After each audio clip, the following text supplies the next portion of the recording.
உங்க வீட்டு water filter வேலை செய்யலனா அந்த தண்ணியை நீங்க குடிப்பீங்களா?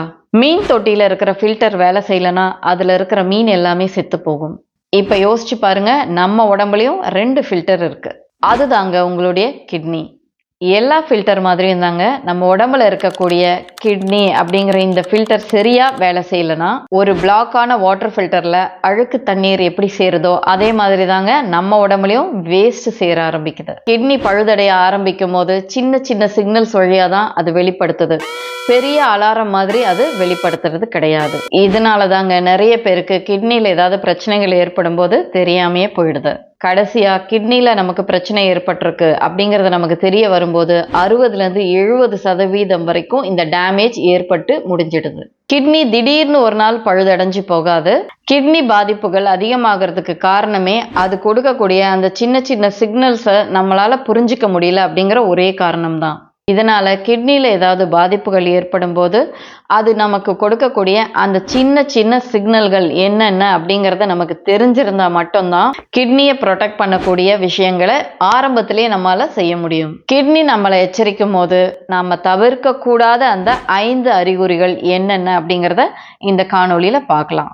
அப்படி நம்ம உடம்புக்குள்ள இருக்கிற அந்த ஃபில்டரை பழுது பார்க்க தேவைப்படுற 6 டூல்ஸ் நம்ம வீட்டு சமையலறையில தான் இருக்கு. அது என்னென்ன அப்படிங்கறது உங்களுக்கு தெரியணும்னா டூல்ஸ் அப்படின்னு கமெண்ட் பண்ணுங்க. இந்த சிறுநீரகங்கள் நம்ம உடம்புல நாள் ஃபுல்லா ஓய்வே இல்லாம வேலை செஞ்சுட்டு தாங்க இருக்கு. ஒரு நாளைக்கு 180 to 190 லிட்டர் ரத்தத்தை சுத்திகரிக்குது.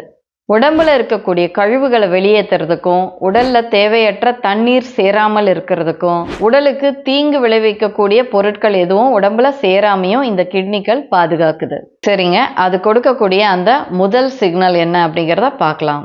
அதுக்கு முன்னாடி புதுசா சப்ஸ்கிரைப் பண்ணாம யாராவது பார்த்துட்டு இருக்கீங்கன்னா சப்ஸ்கிரைப் பண்ணிக்கோங்க. கூடவே அந்த பெல் ஐக்கானையும் கிளிக் பண்ணிக்கோங்க. சில பேருக்கு பார்த்தீங்கன்னா அவங்களுடைய யூரின் ரொம்ப ஃபோமியா இருக்கும், அதாவது நுரையோட காணப்படும். அது பார்க்கறதுக்கு சோப்பு நுரைய மாதிரியே இருக்கும்.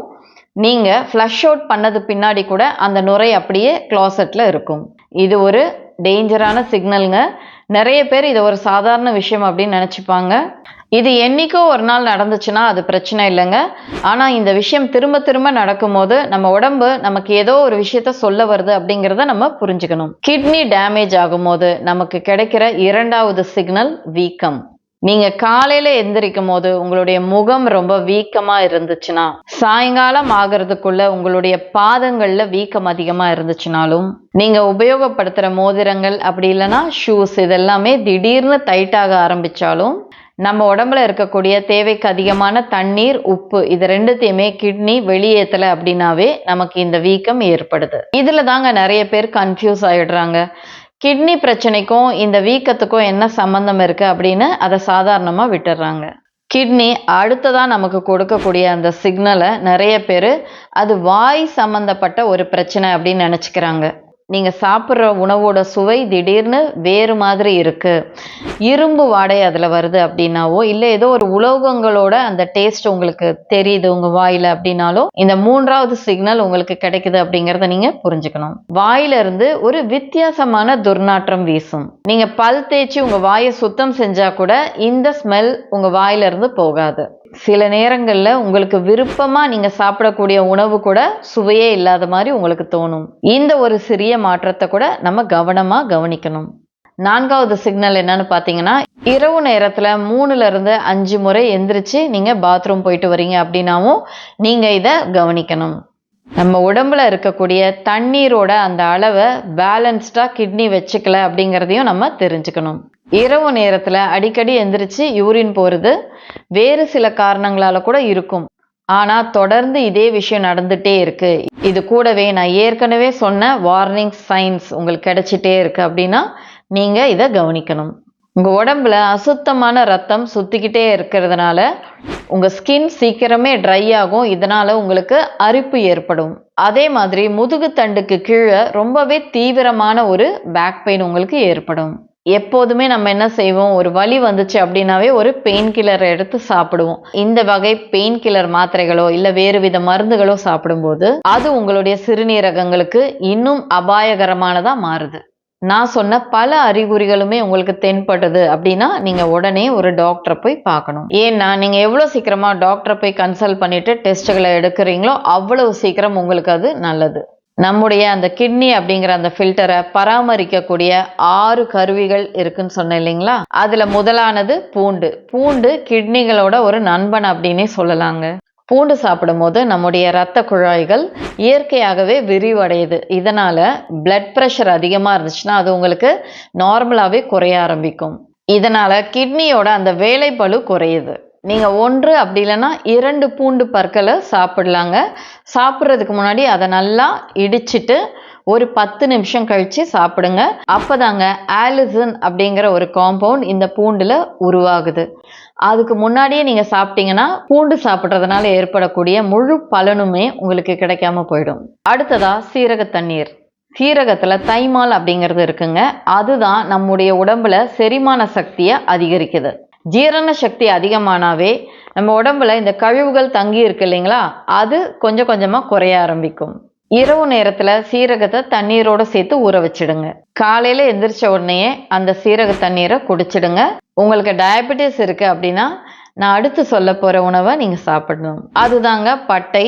இந்த பட்டை ரத்தத்தில் இருக்கக்கூடிய சர்க்கரையோட அளவை பேலன்ஸ் பண்ணுது. கிட்னி டேமேஜ் ஆகிறதுக்கு பல காரணங்கள் இருந்தாலுமே கூட இந்த டயபெட்டிஸ் அப்படிங்கிறதும் ஒரு காரணம். பட்டை எடுத்துக்கோங்க, அதை நல்லா தூள் பண்ணிவிட்டு அதில் ஒரே ஒரு சிட்டிகை அளவு மட்டும் நீங்கள் டீ கூட பயன்படுத்தலாம். அப்படி இல்லைன்னா தண்ணீரோட கொதிக்க வச்சோம் நீங்கள் இதை குடிக்கலாம். அடுத்ததாக நம்ம பயன்படுத்தக்கூடியது இஞ்சி. இஞ்சியில் இருக்கக்கூடிய ஜிஞ்சரால் ரத்த ஓட்டத்தை சீராக்குது. நம்ம உடம்புல இருக்கக்கூடிய வீக்கத்தை குறைக்குது. நம்ம பெயின் கில்லர் மாத்திரைகளை உபயோகப்படுத்தும் போது அதில் வர சைடு எஃபெக்ட்ஸ் இருக்கு இல்லைங்களா, அதெல்லாம் இந்த இஞ்சி குறைக்குது. இஞ்சி டீ தயாரித்து குடிக்கலாம். அப்படி இல்லைன்னா இஞ்சியை கொதிக்க வச்சோம் நீங்கள் குடிக்கலாம். அடுத்ததா தனியா விதைகள். இந்த தனியா விதைகள் இயற்கையாகவே நம்முடைய சிறுநீரகங்களை க்ளீன் பண்ணக்கூடிய ஒரு ப்ரஷ் மாதிரி பயன்படுது. இந்த தனியா தண்ணீரை குடிக்கும் போது உடம்புல இருக்கக்கூடிய அதிகப்படியான உப்பையும் தண்ணீரையும் யூரின் வழியாக வெளியேற்றுது. சில பேருக்கு உடம்புல நீர் அதிகமாக சேர்ந்துருக்கு, கால்களில் வீக்கம் அதிகமாக இருக்குனாலும் இதை பயன்படுத்தலாம். இந்த கொத்தமல்லி விதைகளை தண்ணீரில் நல்லா கொதிக்க வச்சு அது கொஞ்சமாக ஆறின பின்னாடி வடிகட்டி குடிக்கலாம். அடுத்ததா மஞ்சள். மஞ்சளில் இருக்கக்கூடிய குர்குமின் உடலில் இருக்கக்கூடிய வீக்கத்தை குறைக்குது. ஒரு 1/4 ஸ்பூன் அளவு மஞ்சளை சுடுதண்ணீரில் கலந்து குடிக்கலாங்க.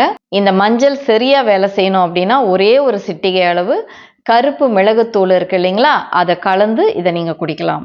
இந்த காணொளி உங்களுக்கு உபயோகமாக இருந்துச்சுன்னா இதை நீங்கள் லைக் பண்ணுங்கள். உங்களுடைய நண்பர்களுக்கோ இல்லை உறவினர்களுக்கோ இதை ஷேர் பண்ணுங்கள். இது போன்ற ஆரோக்கியம் குறித்த தகவல்கள் உங்களுக்கு தொடர்ந்து கிடைச்சிட்டே இருக்கணும் அப்படின்னா நம்ம சேனலை சப்ஸ்கிரைப் பண்ணிக்கோங்க.